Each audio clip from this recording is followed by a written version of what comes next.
نبوت کو کافۃ للناس تمام انسانیت کے برابر بھیجا. اور اللہ تعالیٰ کہتے ہیں 3 مقامات کے اوپر سورہ توبہ کے اندر سورہ نمبر 9 آیت نمبر 33 کے اندر، سورہ فتح سورہ نمبر 48 آیت نمبر 28 کے اندر، سورہ صف سورہ نمبر 61 آیت نمبر 9 میں فرمایا اللہ سبحانہ وتعالیٰ نے کہ هو الذی ارسل رسولہ بالحق لیظہرہ علی الدین کلہ. اسی ذات سے محمد صلی اللہ علیہ وسلم کو حق کے ساتھ بھیجا تاکہ تمام ادیان کے اوپر دین اسلام کو اللہ غالب کر دے. تو دین اسلام خالی ہونے کے لیے آیا ہے، مغلوب ہونے کے لیے نہیں آیا. یہ تمام ادیان کا حال ہے اور ہمیں یہ پتہ چلا کہ دین اسلام ان تمام ادیان کی کتب سے بالکل ممتاز ہے. کیا وجہ ہے؟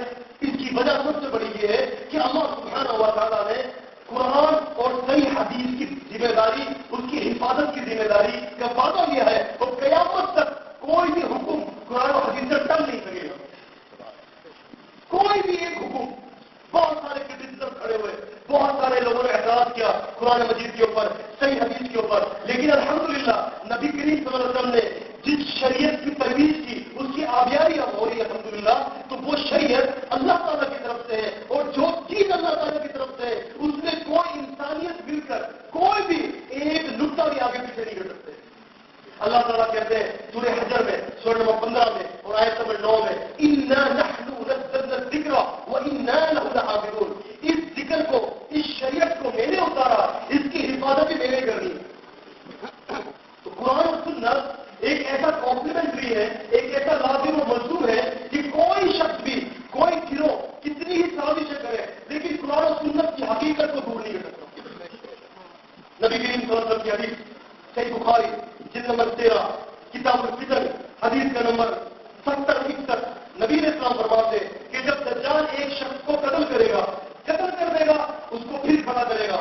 وہ شخص جو قتل ہوا وہ یہ کہے گا کہ تو مجھے اب دوبارہ قتل نہیں کر سکتا، اس لیے کہ حدثنا رسول اللہ صلی اللہ علیہ وسلم حدیثا، ہمیں محمد صلی اللہ علیہ وسلم نے یہ حدیث بتائی کہ دجال دوبارہ جس شخص کو قتل کرنا چاہے گا قتل نہیں کر سکے گا. الحمدللہ پتہ یہ چلا کہ صحیح بخاری کی حدیث قیامت تک محفوظ ہے. صحیح بخاری کی حدیث قیامت تک محفوظ ہے اس لیے کہ آخری میں آنے والا ایک شخص جس کی دجال سے لڑائی ہو رہی ہے وہ یہ کہتا ہے کہ حدثنا رسول اللہ صلی اللہ علیہ وسلم حدیثا، ہمیں محمد صلی اللہ علیہ وسلم نے حدیث سنائی اور یہ حدیث آج صحیح بخاری کے اندر موجود ہے. معلوم یہ ہوا کہ صحیح بخاری کی حیثیت، اس کی کثرت اور اس کے اوپر جتنے بھی طاقت اور حملے اللہ سبحانہ و تعالیٰ اس کی صحت کی حفاظت کرتے ہیں. اسی لیے علماء حق نے اسے یہ قرار دیا اصح الکتب بعد کتاب اللہ کہ سب سے صحیح ترین کتاب قرآن مجید کے بعد صحیح بخاری. نبی کریم صلی اللہ علیہ وسلم کے وقت میں کچھ ایسے لوگ ہوتے تھے جو ہر وقت نبی کریم صلی اللہ علیہ وسلم کے ساتھ رہتے تھے. اب ہم کچھ نبی علیہ السلام کے دور کا مطالعہ کرتے ہیں کہ نبی علیہ السلام کے دور میں آخر ایسے کیا ہتھیار تھے، ایسے کیا ریزنس تھے جس کی وجہ سے شریعت کی مکمل حفاظت کی گئی. دراصل آپ دیکھیں اور کیجیے، انجیل جو لفظ ہے انجیل وہ عالمی زبان کا لفظ ہے. حضرات سے تمام تھی کہ وہ آگے آگے آ جائیں، مل جائیں کیونکہ دوسرے لوگوں کو جگہ نہیں ملے.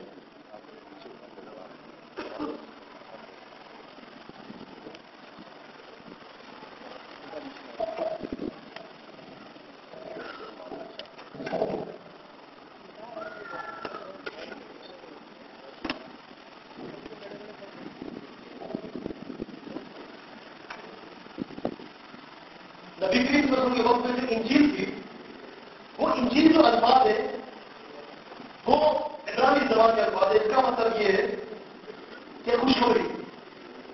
اور قرآن جو ہے وہ